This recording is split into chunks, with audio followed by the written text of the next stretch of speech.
Every year, between January and February, a massive human migration on Earth begins. Over 1 billion people travel thousands of kilometers in just a few weeks, all for one single reason: to make it home for dinner. This isn't a massive military operation. This is the Chinese New Year. But have you ever wondered, why are Chinese people so obsessed with this festival? In China, we call the New Year celebrating Nian. But originally, it meant overcoming the Nian. Because in ancient times, Nian wasn't a holiday. It was a monster. In legends, it was a beast from the deep sea. During the transition from winter to spring, when food was scarce, it would crawl ashore to attack villages. To survive, people found its weaknesses. The monster feared 3 things: bright fire, loud noises, and the color red. That's why even today, the Chinese New Year is still filled with red decor and loud firecrackers. It's a mental shield in essence, a battle for survival that has lasted for thousands of years. But if you deep dive into history, the logic behind Nian is even cooler than the monster. In Oracle bone script from 3,000 years ago, the character for Nian looks like a person carrying heavy grain on their back. For an ancient farming civilization, Nian wasn't just a unit of time. It was the life cycle of the crops. This victory over Nian is what we now call the Spring Festival, or more commonly, Chinese New Year. It was the ultimate system reset button. To find that exact moment of restart, ancient people watched the stars after the winter solstice. They waited for the second new moon to mark the day when nature begins its new cycle. So the Spring Festival isn't just a party. It's an anchor of hope, a way for humans to align themselves with the universe and reset the cycle of life in the wild. To get ready for this important reset, every family goes through a series of hardcore preparations before the big celebration begins. This involves not only a deep cleaning of the physical home, but also a PR battle with the gods. The Spring Festival usually kicks off with a bowl of sticky lava porridge. In ancient times, this porridge, made from 8 different grains, wasn't just a celebration of the harvest. It was a New Year alarm. From this moment on, you have less than a month to settle your old business and get ready for the new year. The most interesting part of this preparation is the negotiation with the kitchen god. He is the lowest ranking but most powerful god in a Chinese household. Why? Because he monitors everything you say and do all year long. And at the end of the year, he goes to heaven to file his report to the Jade Emperor. To stop him from trash-talking the family in his annual report, Chinese people came up with a clever strategy: bribery by candy. About a week before the big day, families offer incredibly sticky sweets to the kitchen god. There are 2 reasons behind this. First, to sweeten his mouth so he could only say nice things. Second, to literally stick his teeth together, so even if he wanted to complain, he couldn't open his mouth. This bit of playful pragmatism is a unique way Chinese people interact with the divine. Beyond the divine PR, cleaning the physical world is just as essential. Around the same time, every family performs a deep cleaning called Sao Chen, literally, sweeping away the dust. In Chinese, the word for dust sounds exactly like the word for old. So when you're sweeping away cobwebs, you're not just cleaning a room. You're sweeping away the bad luck and the old burdens of the past year. This is the Chinese art of decluttering. You have to clear out the old to make room for good fortune to move in. Once the gods are all happy and taken care of, and the house is spick and span, the ultimate climax of this grand event, New Year's Eve, officially arrives. The star of the night is a grand feast full of hidden codes and secret meanings.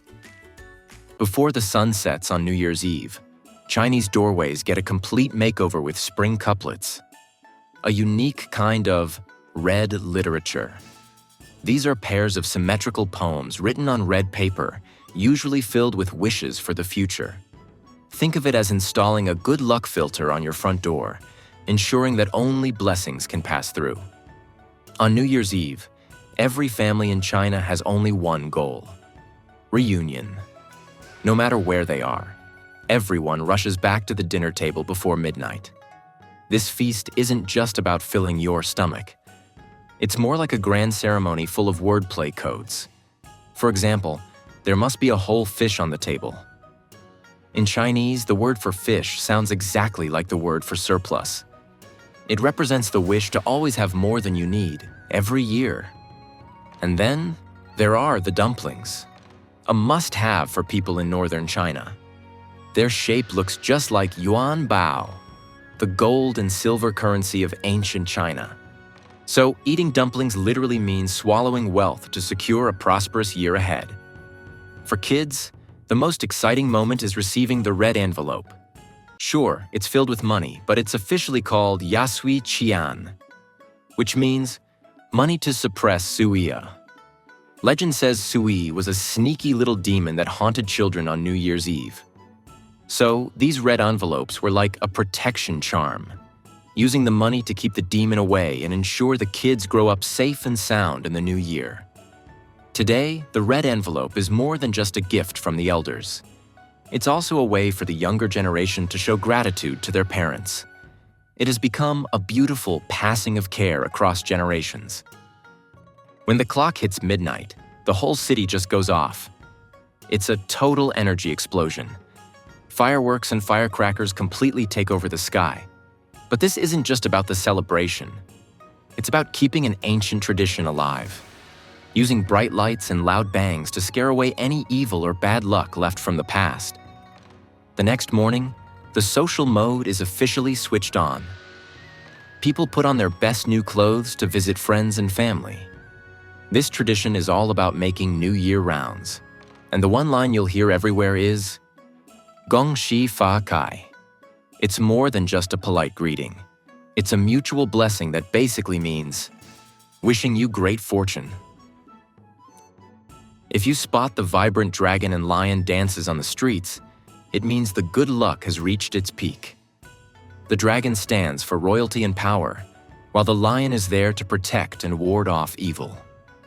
As the drums beat like a heartbeat, these performances are more than just a visual feast. They are cleansing the neighborhood, blessing everyone with peace and prosperity for the entire new year. At this peak of celebration, to make sure none of that hard-earned good luck gets broken, Chinese people have a set of strict and slightly weird survival rules. During the first month of the lunar calendar, there are some things you absolutely cannot do.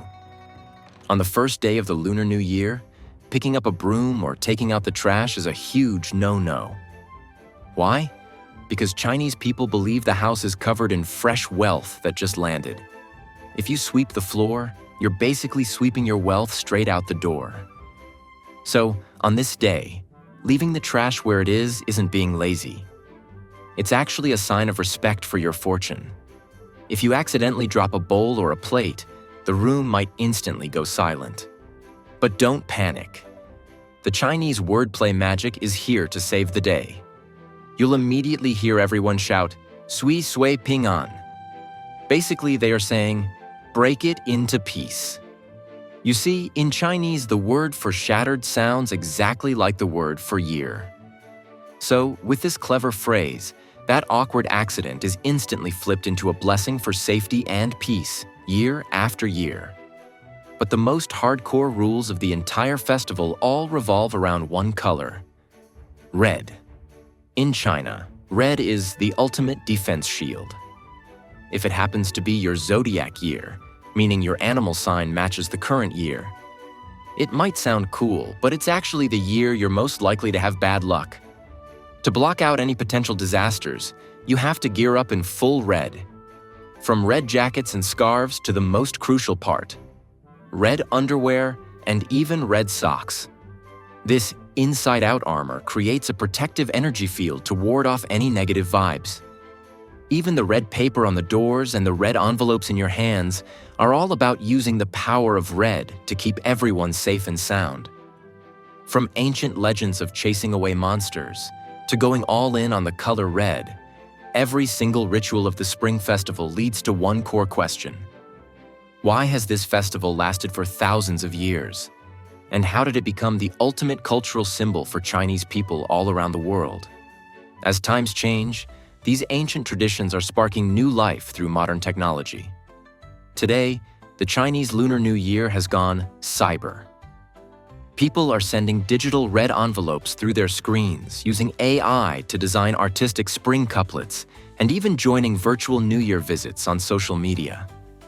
The rituals are evolving, but the heart of it, that deep longing for good luck and new beginnings, has never changed.